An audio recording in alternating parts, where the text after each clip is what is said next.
Hi friends, வணக்கம். Welcome to Lakshmi ருச்சி நல்ல பாகம். எல்லோரும் எப்படி இருக்கீர்கள்?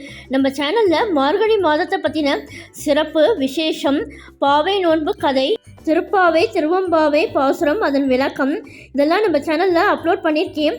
அதோட லிங்க்கு மார்கழி மந்த் பிளேலிஸ்ட்டில் கொடுத்துருக்கேன். அது வேணுங்கிறவா செக் பண்ணி பாருங்க. அதை தொடர்ந்து மார்கழி மாதம்னாலே நம்ம எல்லாருக்கும் நினைவுக்கு வருது கோலங்கள் தான். அந்த வகையில் மார்கழி மாதமும் மனம் கவரும் கோலங்களின் சிறப்பு பற்றி தான் நம்ம இன்றைக்கி இந்த வீடியோவில் உங்களோட நான் ஷேர் பண்ணியிருக்கேன்.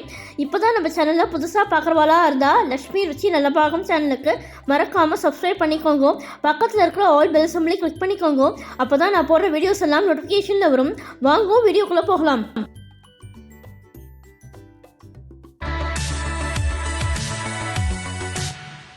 கோலங்களில் பல வகைகள் உண்டு. அன்று அரிசி மாவுக்கே முதலிடம். காரணம், அரிசி மாவினால் போடும் கோலங்கள் மார்கழியின் இரவு நேர குளிருக்கு புற்றுக்குள் பதுங்கிய சிறு எறும்புகள், பூச்சிகள் போன்றவற்றின் பசி போக்கும் நற்செயலுக்கு உதவுகிறது என்பதே. அந்த காலங்களில் செயற்கையான கற்களை அரைத்து விற்கப்படும் கோலமாவு இல்லை என்பதால் கிராமங்கள் தோறும் மாட்டின் சாணம் கரைத்த நீரினால் வாசலை மெழுகி அரிசி மாவினால் கோலமிட்டு சுற்றிலும் செம்மண் கரை கட்டிவிடும் கோலங்களே அதிகம். இதில் மாட்டின் சாணம் கிருமி நாசினியாக செயல்பட்டு நோய்களை வரவிடாமல் வாசலிலேயே தடுத்து நிறுத்தும் கவசமாகிறது. இந்த மார்கழியில் போடும் கோலங்களின் உச்சியில் பூசணி பூ வைக்கும் பழக்கத்திற்கு பல அறிவியல் காரணங்களுடன் பூ வைக்கும் வீடுகளில் திருமணத்திற்கு தயாராக இருக்கும் கன்னி பெண்கள் உள்ளனர் என்னும் சுவாரஸ்ய காரணமும் உண்டு. சிக்கு கோலம், கம்பி கோலம், புள்ளிக்கோலம், படிக்கோலம், ரங்கோலி என பல வகைகளில் உருவாகும் கோலங்களில் இன்று கை தேர்ந்தவர்களால் உருவங்களை வரையும் அசத்தலான கோலங்களும் அடங்கும். கோலங்கள் நமது கற்பனையை தூண்டுவது மட்டுமல்ல, நமது சிந்தனையை ஒருமுகப்படுத்தும் தியானத்துக்கும் ஒப்பாகிறது.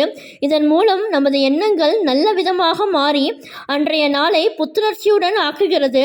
இன்று அடுக்குமாடி குடியிருப்புகள் பெருகிவிட்டதால் பெரிய கோலங்களை போட்டு அழகு பார்க்கும் வாய்ப்பை பலரும் இழந்து சிறு கோலங்கள் இட்டு திருப்தி கொள்கின்றனர். நாகரீகம் பல விஷயங்களை மாற்றிவிடுகிறது. அதில் கோலமும் ஒன்றாகிவிட்டது. ஆன்மீகத்தில் கோலங்களுக்கு என்ற தனி சிறப்பு உண்டு. ஒவ்வொரு தெய்வத்துக்கும் உரித்தான கோலங்களின் மாதிரிகளை முன்னோர்கள் வகுத்துள்ளனர். உதாரணமாக நவராத்திரியின் 9 நாளும் வரையப்படும் கோலங்களை சொல்லலாம். கோலத்தினை செல்வம் நல்கும் மகாலட்சுமியின் அம்சமாக சொல்வது ஐதீகம். வாசலை தூய்மைப்படுத்தி அழகிய கோலமிட்டால் மனதில் உற்சாகமும் உடலில் நலமும், இவற்றால் வாழ்வில் செல்வமும் பெறுவது அசைக்க முடியாத நம்பிக்கை உறுதி. கோலம் நம் இந்திய மண்ணின் கலாச்சாரத்தையும் பாரம்பரியங்களையும் பறைசாற்றுகின்றன.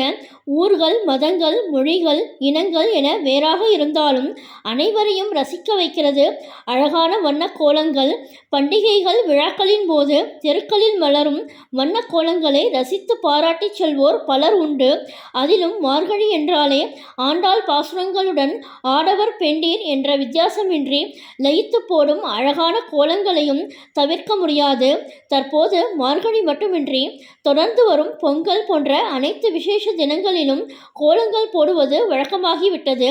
மார்கழியில் அதிகாலை எழுந்து வாசல் தெளித்து உடலை வளைத்து போடும் கோலங்களால் நமது உடலுக்கு தேவையான தூய காற்றை ஓசோன் மூலம் சுவாசித்து ஜிம்முக்கு போகாமலே உடற்பயிற்சி செய்த பலனை பெறுகிறோம். அன்று கற்பனை வளம் கொண்டு அம்மாக்கள், பாட்டிகள் மட்டுமே போட்ட கோலங்கள் இன்று இணையதளங்களின் உதவியால் இளையவர்களையும் ஆர்வத்துடன் கற்றுக்கொள்ள வைக்கிறது. முகநூல், இன்ஸ்டாகிராம் போன்ற இணையதளங்களில் கோலங்கள் போட்டு பிரபலமானவர்கள் உண்டு. மார்கழி மாதத்தில் மட்டும் பரங்கி பூக்களை வைக்கிறார்களே, மற்ற 11 மாதங்களில் அந்த பழக்கம் இல்லையே என்று கேட்கலாம். மார்கழியில் பரங்கி மலர் வைக்க தை மாதத்தில் திருமணம் கைகூடி வரும் என்பது நம்பிக்கை. அதோடு கன்னி பெண்கள் அந்த வீட்டில் இருக்கிறார்கள் என்பது திருமணமாகாத இளைஞர்களுக்கு தரும் அறிவிப்பாகவே எடுத்துக்கொள்ளலாம். இந்த மார்கழி மாதத்தில் பூசணி பூவானது அதிகமாக பூக்கும் என்பதால் இந்த பூவினை நம் முன்னோர்கள் பயன்படுத்தினார்கள். கோலம் போடுவதால் மனதுக்கு உற்சாகம், நினைவாற்றல் எல்லாம் கிடைக்கிறது. மன ஒருமைப்பாடு இருந்தால்தான் புள்ளிகளை சரியாக இணைத்து கோலம் போட முடியும். கோலங்கள் போடாத வீடுகளில் கூட மார்கழி மாதத்தில் கோலமிட்டு நடுவில் பசுஞ்சாண உருண்டையை வைத்து அதில் பரங்கி பூவினை வைப்பார்கள். பூக்கள் அதிகமாக பூக்காத இடங்களில் பரங்கி பூவிற்கு பதிலாக ஒரு பூசணிக்காய் பூவையாவது வைத்திருப்பார்கள்.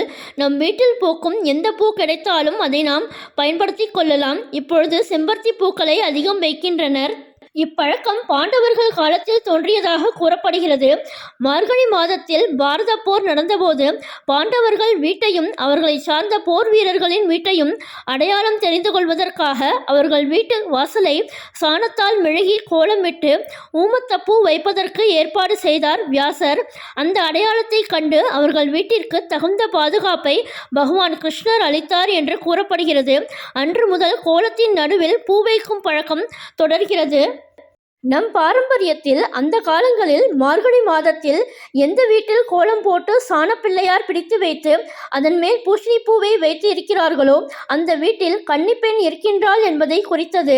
இதை பார்க்கும் மற்றவர்கள் அந்த வீட்டில் கல்யாணமாகாத பெண் இருக்கிறாள் என்பதை அறிந்து கொண்டு திருமணத்திற்காக பெண் பார்ப்பவர்கள் அந்த வீட்டில் உள்ள பெரியவர்களை அணுகுவார்கள்.